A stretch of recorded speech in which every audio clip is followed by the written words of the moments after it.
તો જામજોધપુર તાલુકાના વીરપુર ગામે ધાર્મિક પ્રસંગે જૂથ અથડામણ થઈ હતી, જેમાં એક વ્યક્તિનું મોત થયું છે, જ્યારે અન્ય 4 લોકો ઘાયલ થયા છે। બંને પક્ષે સામસામે પોલીસ ફરિયાદ નોંધાઈ છે। ગામમાં પોલીસનો ચુસ્ત બંદોબસ્ત ગોઠવી દેવામાં આવ્યો છે।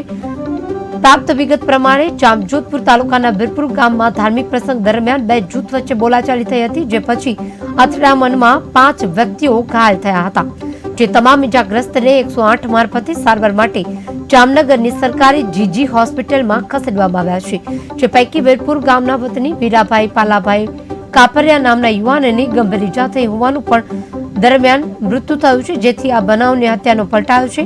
માંડળભાઈ સામતભાઈ કાપરિયા તેમજ પૂનાભાઈ માંડળભાઈ નામના અન્ય 2 વ્યક્તિને ગંભીર ઇજા પહોંચી છે। આ બનાવની જાણ થતા શેઠ વડાળા અને લાલપુરનો પોલીસ કાફલો ઘટના સ્થળે પહોંચ્યો હતો। જામનગર સરકારી જીજી હોસ્પિટલ દોડી આવ્યા હતા અને બંને પક્ષને સામસામે પોલીસ ફરિયાદ નોંધાઈ છે, જેની આગળ કાર્યવાહી હાથ ધરવામાં આવી રહી છે।